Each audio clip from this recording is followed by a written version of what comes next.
After 2 years and over 500 videos on this channel, the Batman Arkham City is finally here. A large section of Gotham City has been walled off as a home for the criminally insane. This section is referred to as Arkham City, which is as stupid as it sounds. This makes an already pissed off Batman even more pissed off. What's going on in there? Why are these supervillains trying to kill each other? Why do any of the henchmen work for them? Can order be restored? You'll have to play to find out, but trust me, you really want to play this game. Aren't you scary? You're about to find out. The story here revolves around Dr. Hugo Strange running the asylum, and the Joker seeming to be on death's door. Both of these plot points are interesting and packed with awesome moments. I loved getting to the bottom of what was going on. Coupled with them, however, are a plethora of the Batman's villains. Talia al Ghul, Mr. Freeze, the Penguin, and some shit ones like the Mad Hatter and Calendar Man. This is awesome, but it's also where Arkham Knight let me down. Most of these weirdos could be in their own game, but developer Rocksteady puts them in supporting roles that don't flesh out their cartoonish characters. When grindy side missions distract you when you come back to the main story, it can get confusing as to why you're fighting Solomon Grundy, because you haven't read the comics and you don't know who he is. Dead Cells only falters slightly with some repetition setting in, especially on the early areas and during longer play sessions. Dead Cells does falter slightly with some repetition, but it's only felt in its earlier areas and during the extended play sessions. Still, that's a minor complaint compared to everything Rockstar gets right.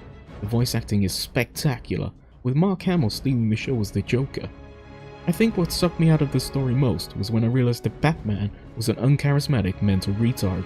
The game looks great apart from a few talking heads and some popping textures, but when you're gliding around the massive Arkham City map, that's not noticeable because you'll probably have detective vision on.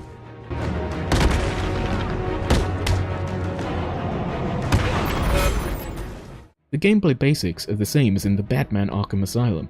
One button strikes, one button counters, and another jumps. There's also a pause. Of course, multipliers, combos, special moves, and gadgets make everything more complicated than it needs to be. However, Rocksteady added plenty more to keep you engaged.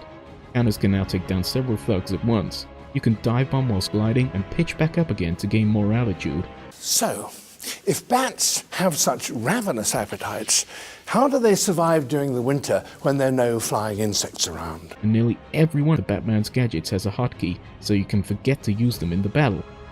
Taking out 3 thugs at once and then using the Batclaw to pull a 4th enemy into a clothesline is a thing of beauty. Gadgets, of course, are a huge part of the Batman. Old favorites like the infuriatingly slow exploding gel are back, but new gems like the stun gun are sure to find followers. Who doesn't like shocking a huge enemy and having him take out his own men?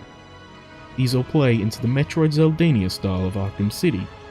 Although the map is big, you can only go in certain buildings, and the dozen side missions only distract you for so long. No, thrust here is ignoring the 400 Riddler challenges because it involves slowly returning to places you've already explored, so you can use new gadgets to unlock some concept art you'll never look at. Same can be said for the 24-hour challenge maps, and I don't even like these things that much because they point out how slow I am at being the Batman. If you dig the Batman, there is a ton of extra stuff to ignore, and that's not even including the Catwoman missions and maps. I'd highly recommend you download and install the stuff if you want to see Catwoman's sweet ass and hot body through a tight leather skin suit. I tried to get a glimpse of Batman's rear end, but it's as if his cape is a high-tech piece of Wayne Industries equipment designed to cover up his butt at all costs. Get your filthy paws off that now. No gun harm? Shame. This is gonna hurt. The Batman Arkham City is an amazing experience. The team at Rocksteady does stuff with the character and world I truly wasn't expecting. I think the main narrative is stretched a bit thin by random villains, but when I talk about this game, that isn't what I'll bring up. Except for just now.